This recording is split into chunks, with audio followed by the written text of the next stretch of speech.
तो करें बेटा शुरू। सबसे पहले happy Makar Sankranti to all. ठीक है, अब अगली बात ये बताओ नहा के कौन कौन नहीं आया? सच बताओ ईमानदारी से। हाँ, कुछ तो ड्राई क्लीन इतने अच्छे से रगड़ा मार के करके आए होंगे कि जैसा दिखे जैसे डेली कई कई बार नहाते हैं ना। मकर संक्रांति पे तुमने सुना होगा बचपन में बहका देते थे कि नहीं नहाओगे तो क्या कहते थे ना, अलग अलग किसी को कुछ कहा जाता था कि पूरे साल नहीं नहाओगे है ना, इस दिन नहीं नहाए तो, या किसी को डरा जाता था बचपन में। पर अब पता चला कि ऐसा कुछ नहीं था, बस वो डराने के लिए था। पर इन रियलिटी क्या कर होता है इसका लॉजिक? अरे पवित्र त्योहार है, जो भी बनाओ पवित्रता तो होनी चाहिए ना, नहा धो के। ये नहीं कि महीना महीना भर हो गया। सर्दियों में कुछ ऐसे महास्य हैं जो सच में महीना महीना भर हो जाता है या कई कई दिन हो जाते हैं। एक बार की बात है, पता नहीं वो कहावत है रियलिटी है, पर रियलिटी ही होगी जहां तक है, इतनी बड़ी कहावत तो नहीं होनी चाहिए। जैसे गांव में बड़े बूढ़े होते हैं तो बूढ़ी आगे चलती है, और वो पहले इतना टाइम लगता नहीं था, कई कई दिन हो जाते। सर्दी में वैसे ही बड़ा बुजुर्ग था एक, तो बुढ़िया बोली कि आज तो नहा लिए, नहीं तो आज कुछ भी खाने को नहीं दूंगी। तो बूढ़ा बड़ा समझदार था, धोती कुर्ता पहनते थे, एक धोती ले गया घर से और वो चेंज करके ले आया और दूसरी को भिगो के ले आया और बिना ही नहाए आ गया। तो बोला लाओ देव डाल जो भी बना रखा है, गाजर पाक वगैरह खीर हलवा जो भी था, खा खू के बोले अपने फूफा गायब कर लेके करेगी ना खाया। बोले जिम भी लिया। तो यही चीज है भाई, मजाक अपनी जगह पर ऐसा भी होता है। एक से एक नमूने मिलते हैं। पर मेरा मानना यह है, देखो हेल्थ रहेगी तो उम्र पड़ी है, अगली संक्रांत को नहा लियो। अगर ठंड ज्यादा है तो एक दिन नहीं नहाओगे तो चल जाएगा काम। क्लियर है? पर नहा लेना निकम्मो, शाम को नहा लेना जब रजाई में घुसने का टाइम हो। तो स्टार्ट करते हैं भैया आगे। दो टॉपिक बचे हुए हैं छोटे छोटे, पर दोनों इंपॉर्टेंट है। रेफ्रिजरेटर बहुत ही काम की चीज है। कोविड-19 की जो वैक्सीन आ रही है उसमें भी बहुत ज्यादा लो टेम्परेचर पे उसको स्टोर किया जाएगा, तो वहां पे भी रेफ्रिजरेटर यूज होंगे। अब हम स्टार्ट करते हैं रेफ्रिजरेटर का डिटेल वर्क। हमने क्या पढ़ा था? हीट इंजन तो क्या होता है? हाई टेम्परेचर ऑब्जेक्ट से लो टेम्परेचर पे हीट को सप्लाई करेगा और कुछ वर्क कर देगा। ये उल्टा होता है। देखो ध्यान देना, दोनों में कंपेयर करके बताता हूं। हीट इंजन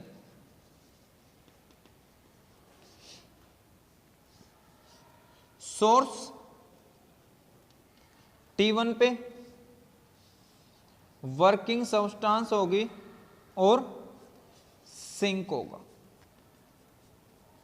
यह आपको पता है T1 ज्यादा होता है और T2, तो T1 is greater than T2। अब मैं रेफ्रिजरेटर का डायग्राम बनाऊं तो रेफ्रिजरेटर में भी बेसिक चीजें यही, source at temperature T1, working substance और सिंक एट टेम्परेचर T2, दोनों चीजें होंगे। अब एक कंसेप्ट क्या होता है, हमने यहां पे देखा कि हीट इंजन यहां से हीट लेगा Q1 और हमें काम करके देगा W। हमें क्या देगा? W काम करके देगा। ये W था ना, उल्टा M, वो एक मूवी भी आई थी, W को ढूंढो, सारे पार्क को उखाड़ देते हैं। अब जो कुछ उसने वर्क कर लिया, मान लिया ये ली थी उसने 50-60% उसका यूज करके वर्क कर दिया, और जो बच गई वो कहां दे दी? सिंक को दे दी। तो सिंक क्या होता है? लोअर टेम्परेचर पे और ये क्या होता है, हायर टेम्परेचर पे। तो सोर्स क्या करेगा, हीट कहां से निकालता है, उससे लेता है। अब जो रेफ्रिजरेटर है वो उल्टा काम करता है, रिवर्स प्रोसेस। वो क्या करेगा, जो बॉडी लोअर टेम्परेचर पे है उसमें से हीट निकाल लेगा। क्या करेगा, उसमें से हीट निकाल लेगा। पर हमने थर्मोडायनामिक्स का सेकंड लॉ पढ़ा था कि हीट हाई से नॉर्मल हाई से लोअर टेम्परेचर पे तो फ्लो कर जाती है अपने आप, बट अगर लोअर से हायर पे फ्लो करवानी है तो क्या करना पड़ेगा आपको, बाहर से वर्क करना पड़ेगा सिस्टम पे। यस और नो? तभी आपने देखा होगा जो आपके घरों में रेफ्रिजरेटर है उसी का स्ट्रक्चर हम समझ रहे हैं यहाँ पे, वो इलेक्ट्रिसिटी पे काम करता है। तो इलेक्ट्रिसिटी उसके अंदर जो वर्किंग सब्सटेंस है उस पे वर्क कर रही होती है। समझ आया? बोलो। तो दोनों में डिफरेंस समझ आ रहा क्या था? इसमें तो सिस्टम काम करके दे रहा है और इसमें वर्किंग सब्सटेंस आपका सिस्टम है, सिस्टम पे हमें काम करना पड़ रहा है। क्लियर हो गया? चलें आगे। तो दोनों में डिफरेंस समझ आया, एक से वर्क मिलेगा, एक पे वर्क आपको करना पड़ेगा। ठीक है, वर्क तो ये भी करेगी, कुछ आउटपुट तो ये भी दे, पर वर्किंग समझ आ गई। तो कुछ नहीं करना, दोनों के डायग्राम में एरो को उल्टा कर देना है। पहले एक के याद करो, नीचे नीचे बाहर, अगले में अंदर ऊपर ऊपर। हीट का ऑर्डर भी चेंज नहीं करना, इसको Q1 रखना है, इसको Q2 रखना, उसको Q1 इसको Q2, वो सारी चीजें सेम, बस इसमें एरो रिवर्स और फंक्शनिंग भी रिवर्स। ये इससे हीट लेगा, कुछ वर्क करके और आगे बढ़ा के दे देगा। ठीक है, आप यही तो देखते हो रेफ्रिजरेटर में। मान लिया मार्केट से कोई चीज लेके आए गर्मियों में, उसका टेम्परेचर था 30, तो उसके अंदर हीट प्रेजेंट थी, कमरे का भी 30 था मान लेते हैं। तो जब आपने रेफ्रिजरेटर में रख दिया तो वो क्या करेगा, उस अंदर जो फ्रूट लेके आया, मान लिया सेब लेके आया, उसके अंदर से हीट निकाल लेगा और उसने कूल करना शुरू कर दिया, 15 ले आया, तो 15 यूनिट जो हीट निकाल ली है वो कहाँ, कमरे में दे देगा। ठीक है, तो उसने क्या किया, इलेक्ट्रिसिटी से वर्क हुआ, 15 यहां से निकाल ली, इन दोनों का कॉम्बिनेशन कहां दे देगा, ऊपर दे देगा। क्लियर हो गया? यहां पे ये वर्क क्या पड़ा था, Q1 माइनस Q2। यहां पे जो ये Q1 आती है वो किसके बराबर आती है, W प्लस Q2 के कॉम्बिनेशन के बराबर आती है। क्लियर है? ठीक है ना? किसके बराबर आएगी, कॉम्बिनेशन के। तो अगर निकाल लो ना यहां से W भी, कितना वर्क हुआ वो भी उतना ही है, तो उसमें कोई चेंज नहीं आ रहा। ठीक है, तो सारी चीजें सेम, मीनिंग आपको समझना। तो रेफ्रिजरेटर समझ आ जाएगा क्या होगा, it is a device which transfer heat from a body from, या which extract heat from body at lower temperature and transfer it to the body at a higher temperature with the help of an external agency। ये आपने external agency लगा रखी है जो उस पर काम करेगी, तभी तो निकाल लेगा। ठीक है, क्लियर हो गया? तो ये अपने आप करता है, ये धक्के से फोर्स लगा के निकाल रहा है। क्लियर? तो आपको डेफिनेशन देनी है, इसको एक्सप्लेन करना है बुक से, और एक आपसे पूछेगा, हमने हीट इंजन की एफिशिएंसी पढ़ी थी, यस और नो? तो यहां पे जो इसकी एफिशिएंसी मेजर की जाती है, efficiency of refrigerator is measured, या कोल्ड बोल सकते हो, is called as coefficient of performance. क्या बोल लेंगे, कोफिशिएंट ऑफ परफॉर्मेंस, यानी वो परफॉर्मेंस कितनी दे रहा है उसका कोफिशिएंट। और इसको डिफाइन किससे करते हैं, इसका सिंबल होता है बीटा, किससे, बीटा। है ये भी एफिशिएंसी, तो एफिशिएंसी वो किससे दिखते थे, आउटपुट बाय इनपुट। क्या होता है बेटा, आउटपुट बाय इनपुट। अब यहां चीज सोचना ध्यान से, आपकी आउटपुट क्या है, आपकी आउटपुट क्या है, बताओ। आउटपुट वो चीज होती है जो हमारे लिए काम हो रहा है इफेक्टिव। तो हमारे लिए तो इस सिंक में से जो नीचे फ्रूट है यहां पे, उसकी हीट कितनी निकली, वो कितना ठंडा हुआ, वही आउटपुट है। तो उसके अंदर से तो ये हीट निकली है ना, चीज समझ आ रही है। आउटपुट वो होती है जो हमारे लिए इफेक्टिव हो। पहले वाले में आउटपुट ये थी जो हमें वो काम करके दे रहा है हीट इंजन। बाइक का इंजन कितना काम हमारे कितने व्हीकल को चलाएगा, वो हमारी आउटपुट थी। उसमें आपने फ्यूल कितना डाला, वो आपकी इनपुट थी। अब यहां पे ये आपकी क्या है, आउटपुट। क्लियर हो गया। और इनपुट बता सकते हो क्या है, इसको चलाने के लिए आपने ये दिया था ना, तो ये वाली क्या है उसकी इनपुट। समझ आ गया, कोई डाउट, क्लियर है ना, ठीक है। तो क्या फॉर्मूला बन जाएगा, Q2 पाई W। रटना नहीं है, रट के करोगे तो गलत करोगे। अब W कितना था,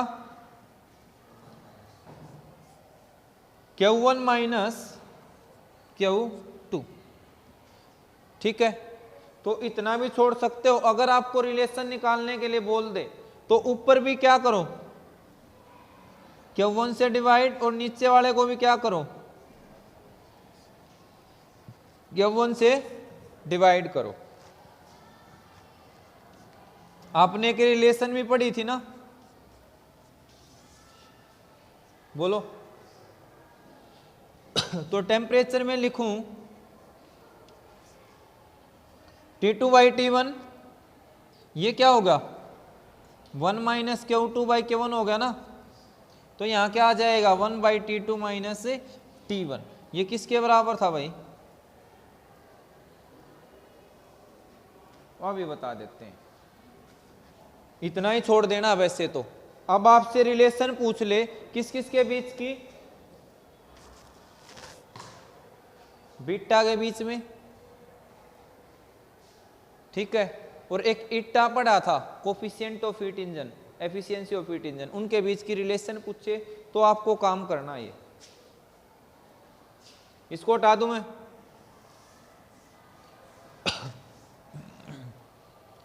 इतना करके छोड़ देना है। अगर आगे रिलेशन पूछे तो आप Q2 by Q1 1 minus Q2 by Q1, clear है। अब देखो एच इट्टा क्या पढ़ा था 1 माइनस T2 बाई, तो नीचे वाले की जगह ये यूज करके क्या है आपके पास फॉर्मूला T2 बाई और 1 माइनस T2 बाई, इसकी जगह तो मिल गई इट्टा, पर इसकी जगह भी तो कुछ रखना पड़ेगा। तो यहां से T2 बाई T1 कितना आ रहा है, क्या 1 माइनस इट्टा नहीं आ रहा। तो इसको और इन दोनों वैल्यू को पुट करना इसमें, बीटा किसके इक्वल आएगा, वो 1 माइनस इट्टा, और नीचे इसकी जगह कितना आया इट्टा। कर लोगे। तो अगर रिलेशन पूछे तो ऐसे निकलेगी।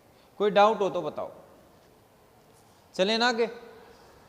बस आज का लास्ट टॉपिक करेंगे कार्नोट थ्योरम, जो कि मोस्ट इंपोर्टेंट है। ये भी है, यहां से न्यूमेरिकल कर लेना इसके।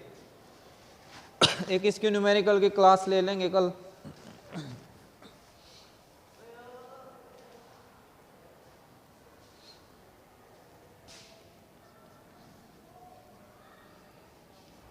Carnot theorem again important topic. ये क्या कहता है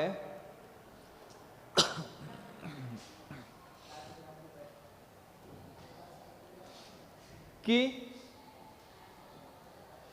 पहली बात ये हमने डिफरेंट टाइप के हीट इंजन स्टडी कर लिए, या आप किसी भी टाइप का हीट इंजन बना लो। ये कहता है अगर उनकी टेम्परेचर की जो वर्किंग रेंज है T1 और T2 सेम है, उसके बीच में कितने भी हीट इंजन लगा दो, सबसे ज्यादा एफिशिएंसी हीट इंजन की होगी। कौन से वाले की? कार्नोट हीट इंजन की। उससे ज्यादा एफिशिएंसी किसी की नहीं हो सकती। पहला क्लियर हो गया कि दो टेम्परेचर रेंज के बीच में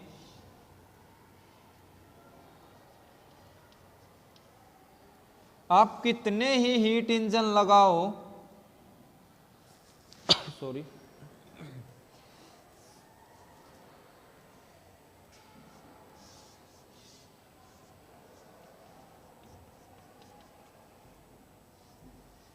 एक, दो, तीन, ये कार्नोट वाला है, ये हीट इंजन 1, ये हीट इंजन 2, तो सबसे ज्यादा एफिशिएंसी किसकी आएगी? कार्नोट हीट इंजन की। तो यहां फर्स्ट स्टेटमेंट बनी, no heat engine can have efficiency greater than Carnot heat engine. Book में दोनों डेफिनेशन दे रखी हैं, अच्छे से याद कर लेनी है। दूसरी डेफिनेशन क्या कहती है कि जो हीट इंजन की एफिशिएंसी है वो इंडिपेंडेंट ऑफ वर्किंग सब्सटेंस होती है, इंडिपेंडेंट ऑफ वर्किंग सब्सटेंस। यानी कि ये अगर टेम्परेचर रेंज सेम है तो यहां पे आपने जो वर्किंग सब्सटेंस ली है ये उस पर डिपेंड नहीं करेगी। दोनों चीज क्लियर होगी। पहली क्या है कि कोई भी हीट इंजन बना लो, उसकी एफिशिएंसी कार्नोट हीट इंजन से ज्यादा नहीं होगी। दूसरी यानी इसका मतलब क्या, हाईएस्ट किसकी होगी? कार्नोट हीट इंजन की। दूसरा, दो टेम्परेचर रेंज के बीच में आपने अगर हीट इंजन लगाया, उनकी वर्किंग सब्सटेंस अलग अलग है, तो भी एफिशिएंसी सेम आएगी, यानी independent of nature of working substance. दोनों क्लियर होगी। आपको यहां से दोनों स्टेटमेंट का प्रूफ पूछेगा। क्या पूछेगा? प्रूफ। प्रूफ थोड़ा सा आपके लिए टिपिकल हल्का सा हो सकता है, पर अगर स्टेप बाय स्टेप फॉलो करोगे तो बिल्कुल इजी होगा। ठीक है, तो आपको जो स्टेप बाय स्टेप प्रोसेस बताऊं वही एग्जैक्ट वर्डिंग लिखनी है प्रॉपरली।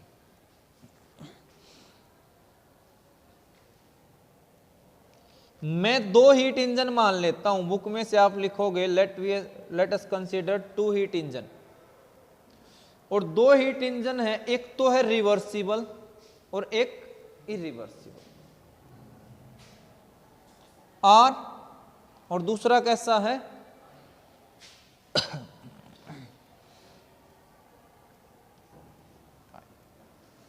तो जो आर वाला है वो है रिवर्सिबल कार्नोट इंजन। कौन सा है वो? Carnot heat engine. क्लियर है? और जो दूसरा आई वाला है वो कैसा है? इरिवर्सिबल है। कैसा वो? Irreversible heat engine. क्लियर हो गया? अब हम इन दोनों सिस्टम की कपलिंग करवा दें। कपल का मतलब क्या होता है? कपलिंग, दोनों को जोड़ देना, कि पहला वर्क कर रहा दूसरे को कंबाइंड करवा दिया, यानी दोनों इकट्ठे काम कर रहे हैं। बट जो आपने ये नॉर्मल हीट इंजन लिया है ये तो काम करेगा एक्ट एज हीट इंजन। इसको कैसे करवाना है, कैसे एडजस्ट करना है कि किसकी तरह काम करे? हीट इंजन की तरह। और ये रिवर्सिबल वाला किसकी तरह काम करे? रेफ्रिजरेटर की तरह। दोनों बात समझ आ गई? आर वाला कौन सा है? कार्नोट, और आई वाला कौन सा है? Normal heat engine. इसको रेफ्रिजरेटर में वर्क करवाना, उसको हीट इंजन। यहां तक कोई डाउट? चलें आगे। ठीक है, अभी तो हम इसकी कंस्ट्रक्शन ही कर रहे हैं, ये चीजें मान रहे हैं, तब उसका प्रूफ करेंगे। तो ये दोनों बात हमने माननी है कि इसको इस तरीके से एडजस्ट करना। अब आगे दो एक बात और मानेंगे, फिर प्रूफ बिल्कुल छोटा सा है। अगर आपने ये चीज ध्यान कर ली, इसमें मानना क्या गया, फिर प्रूफ छोटा सा है। मैं ये मान सकता हूं भाई यहां से कितनी हीट ली, Q1 हीट ली, और हीट इंजन है तो ये वर्क करके देगा, कितना देगा, W। अब Q1 हीट ली थी, अब एक काम करना, यहां पे आपको Q2 नहीं लिखना है, क्योंकि Q2 से वेरिएबल बढ़ जाए, Q1 भी हो जाएगा, Q2 भी हो जाएगा, तो उससे गड़बड़ आ जाएगी। हमें क्या करना है, यहां जो हीट है वो Q1 ली थी, W हो गई, तो Q1 डिफरेंस बची कितनी, Q1 माइनस W, वो कहां चली गई, सिंक के पास।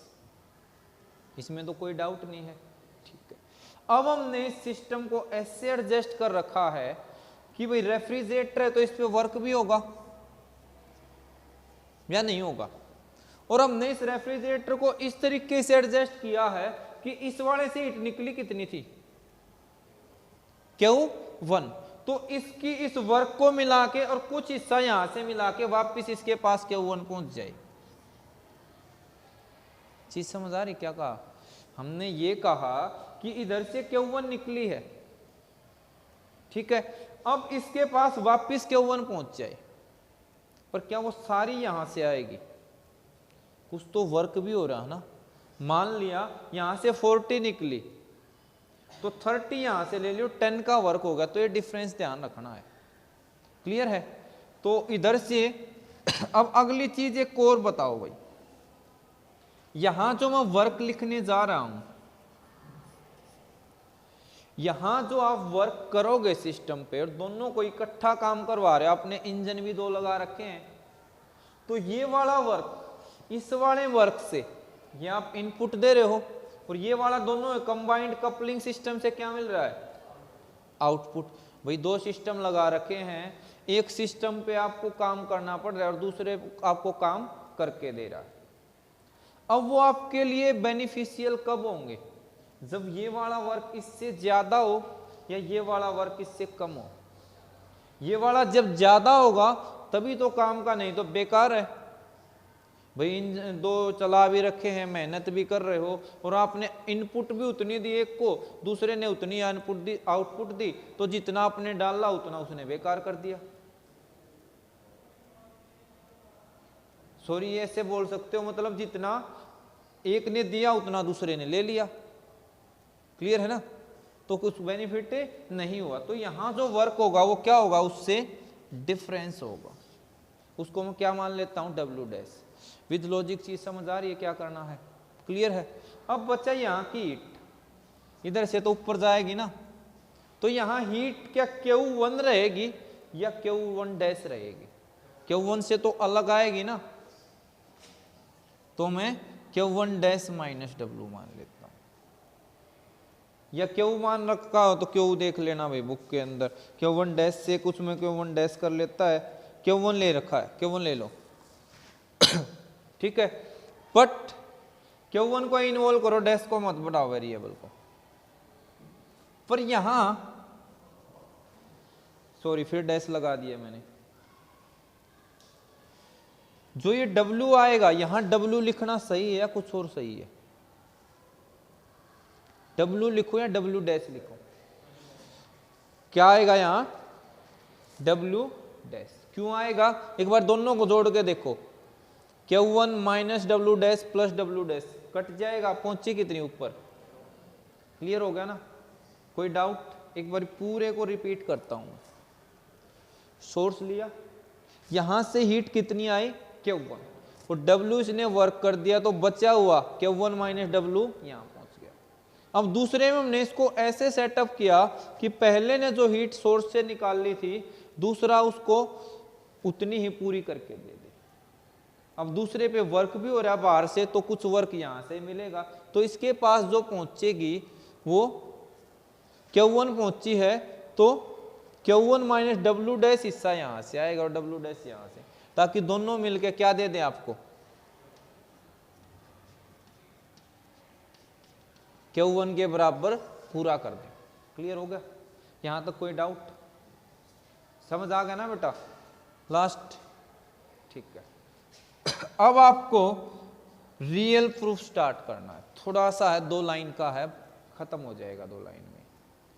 आप मुझे ये बताओ, इसको फॉलो करेंगे हम कॉन्ट्राडिक्शन मेथड से। किससे फॉलो करेंगे? जैसे मैथ में करते थे ना, पहले एक स्टेटमेंट मान ली, फिर उसको आगे रीड करके देखते हैं तो कॉन्ट्राडिक्टरी मिले, फिर आप क्या कह दोगे? दिस इज कॉन्ट्राडिक्टरी, तो उससे उल्टा सही हो जाएगा। हमने कहा क्या था? प्रूव क्या करना है? स्टेटमेंट में प्रूफ भी तो देखेंगे कि एफिशिएंसी किसकी ज्यादा आनी चाहिए, रिवर्सिबल वाले की, किससे? ये कार्नोट था ना हमारा, तो इससे ज्यादा आनी चाहिए। क्लियर? तो बट हम कॉन्ट्राडिक्शन फॉलो कर रहे हैं तो उससे उल्टा लेना। लेट ईटा आर को क्या ले लो? कम ले लेते हैं। क्लियर हो गया? अब इसकी एफिशिएंसी कम हो तो वर्क का स्टैंडर्ड क्या रहेगा? जल्दी से बताओ, कम होगा ज्यादा होगा?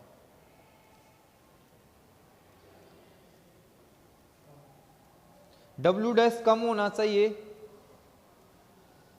या ज्यादा?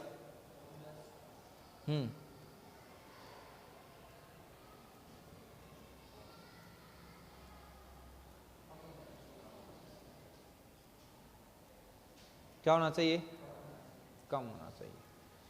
तो for a given particular Q1, ये हमने मान लिया है। अब आगे यहां से शुरू हो रहा है। एक पर्टिकुलर Q1 के लिए आपका W डैश क्या होगा?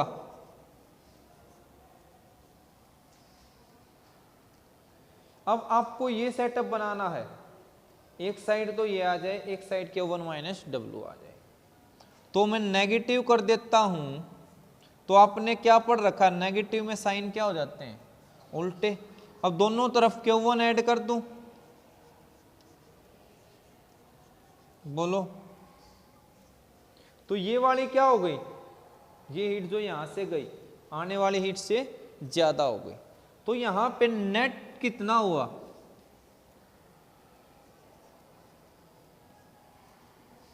नेट हीट सप्लाइड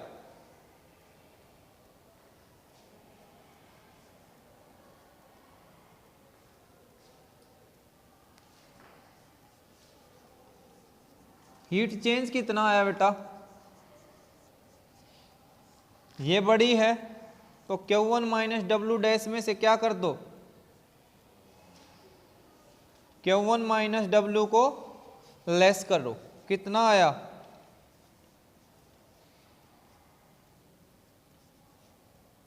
इससे कट गया, क्या निकल के आया? W minus W dash. Equation number first बोल दूं? क्लियर हो गया? तो हीट का डिफरेंस कितना है? यानी एक साइकिल में। अब अगेन देखना, total work for coupled IR system.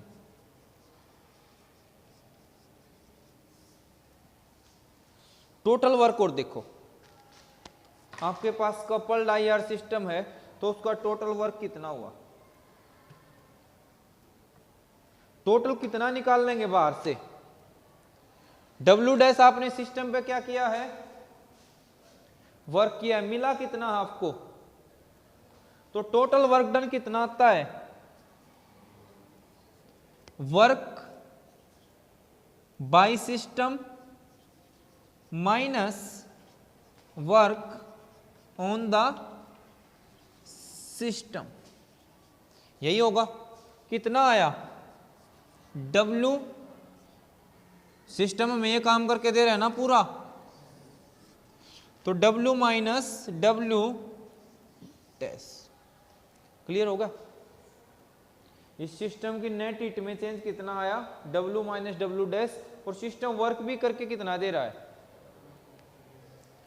W minus W dash. Clear होगा? अब सेकेंड लॉ की स्टेटमेंट सोचो, वो क्या कहता था? कि ऐसा कभी पॉसिबल नहीं है कि 100% हीट वर्क में कन्वर्ट हो जाए बिना सिस्टम में या उसकी सराउंडिंग में चेंज आए। तो कॉन्ट्राडिक्शन आ गया, नहीं आ गई? तो दिस इज, ऊपर वाला इरेज करूं मैं?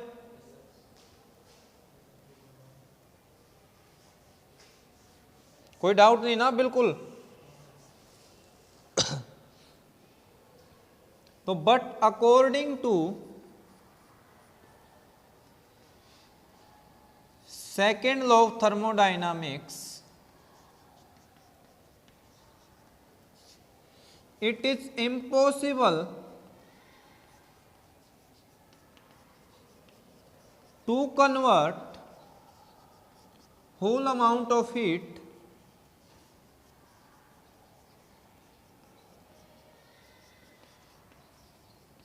into work without any change in system or surrounding, without any change in system और सराउंडिंग। क्लियर हो गया? यस और नो?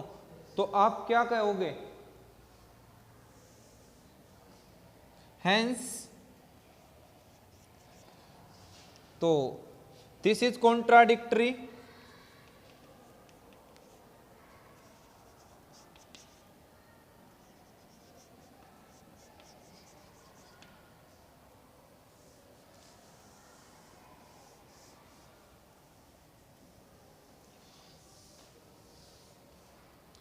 so our supposition